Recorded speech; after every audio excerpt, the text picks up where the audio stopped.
Welcome to the dark, gritty world of the yards. Directed by James Gray, this 2000 crime drama oozes noir, corrupt politicians, and New York subway construction contracts. Buckle up, because you're in for a wild ride through the grimy underbelly of the Big Apple, served with a side of humor and suspense. Chapter 1. The plot thickens. Like overcooked spaghetti. Imagine you're Leo Handler just out of prison after a 4-year stint for Grand Theft Auto. Yeah, the crime, not the video game. You've served your time, and now you're hoping to turn your life around. Maybe by doing something completely legal for once, like becoming an upstanding citizen. But hey, it's not that easy when you've got ex-con tattooed on your forehead, figuratively speaking. So what does Leo, played by Mark Wahlberg, do? He heads straight back home to Queens, the land of good bagels and bad decisions. He reunites with his mom, played by Ellen Burstyn, because every tough guy needs a wise and slightly overbearing mom, and he's ready to walk the straight and narrow. But oh no, what's that looming in the distance? The gravitational pull of family business rears its ugly head. Chapter 2. Welcome to the family. And the mob? In this family, they don't run a pizza joint or a laundromat like your typical movie mobsters. No, Leo's uncle, Frank Alkin, played by James Caan, who brings serious Godfather vibes, runs a business contracting for the New York subway system. You'd think building trains would be harmless, right? Huh, that's where you'd be wrong, my friend. Frank's business isn't just about subways. It's about corruption, bribery, and who knows what shady dealings. Of course, Leo's best bud from childhood, Willie Gutierrez, Joaquin Phoenix, is neck-deep in this dirty business. Willie is the smooth-talking, leather jacket-wearing bad boy who's got the attitude of someone who's watched Goodfellas one too many times.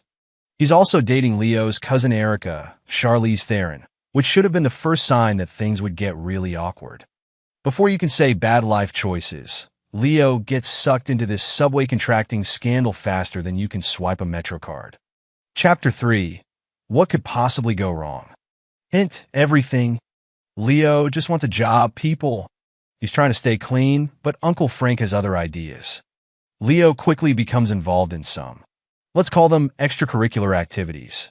It starts with him helping Willie sabotage a rival contractor by smashing up some equipment in a classic act of mobster vandalism. But in this business, things never go according to plan. Cue the ominous soundtrack. While out committing this totally normal act of sabotage, Leo and Willie are confronted by a security guard who has the audacity to try to do his job. Come on, man. Just let them commit their crime in peace. Things escalate faster than Leo's parole officer would appreciate, and suddenly, there's a murder on their hands. Now, here's where Leo really starts to panic, like a guy who just realized he's been using skim milk in his coffee instead of cream for years. The murder spirals into a full-blown disaster, and Leo finds himself not just a witness, but a full-on accomplice. Cue the sweating. Chapter 4. The chase. Who says crime doesn't pay? Well, it doesn't. Now Leo's on the run. This isn't your ordinary oops, I dropped my phone, and now I'm in trouble kind of run. No, Leo's being hunted by corrupt cops and gangsters like a turkey before Thanksgiving. He tries to hide, but in a city as crowded as New York, it's hard to find a good hiding spot. Seriously, have you tried hiding a subway car? There's no privacy. As the suspense builds, Leo is torn between loyalty to his family, even though they're getting him into this mess and doing the right thing. But let's face it, Leo's version of the right thing is starting to look like a Picasso painting, distorted and confusing. All he wanted was a clean start, and now he's playing a real-life version of Grand Theft Auto, running from cops and gangsters with equal fervor. Chapter 5. The plot unfolds like a telenovela. Speaking of family, remember Erica, Leo's cousin, played by Charlize Theron, in all her early 2000s glory? Well, she's caught in the middle of this drama like a bystander at a Thanksgiving dinner where someone brings up politics. Her loyalties are torn between Willie, her bad boy boyfriend, and Leo, her cousin, who seems to be going from zero to outlaw faster than Willie can say corruption. At this point, you might be wondering, but wait, what about Uncle Frank? Surely he'll swoop in and save the day with some sage wisdom. Wrong. Uncle Frank, the shady subway kingpin, is more interested in saving his own skin than helping out poor Leo.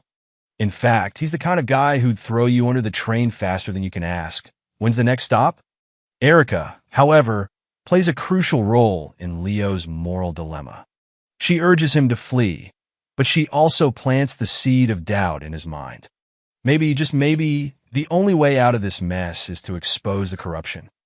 But can Leo pull off a heroic turnaround? Or is he destined to become just another cog in Uncle Frank's corrupt machine? Chapter 6. Showdown in the Yards. Where else? It all comes down to a final heart-pounding confrontation, because of course it does. The tension is thicker than New York pizza crust as Leo faces off against Willie, Uncle Frank, and every bad decision he's made since the beginning of the movie.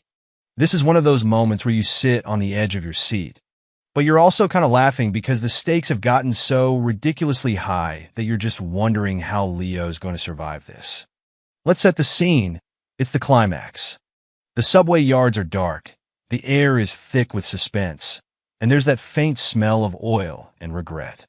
Leo's being chased, and you can practically hear the mobster theme music playing in the background as he makes one last desperate attempt to clear his name and take down Uncle Frank's empire. But guess who shows up? Willie. And he's not here for a friendly chat over coffee. No, Willie's got his own agenda, and it doesn't involve anyone walking away with clean hands. Chapter 7. The Endgame. How many twists can you fit into a movie? Without giving away the entire ending, you'll have to watch for that. Let's just say that things go sideways in a way that would make even the writers of a soap opera jealous. Deals are struck, betrayals are revealed, and Leo finds himself having to make a choice. Does he continue down the path of destruction, or does he finally stand up and do the right thing? By the time the final credits roll, Leo has gone from a naive ex-con, just trying to get a job, to a man on the run, tangled in a web of family, crime, and a whole lot of poor decision-making.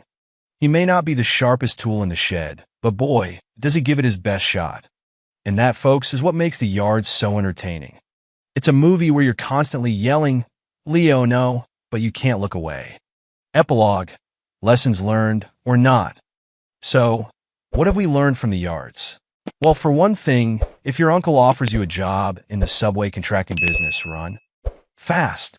We've also learned that sometimes the line between family loyalty and self-preservation gets blurrier than the subway map after a long night out. But most importantly, we've learned that Leo's biggest crime wasn't grand theft auto. It was trusting anyone in this morally bankrupt, subway-obsessed family.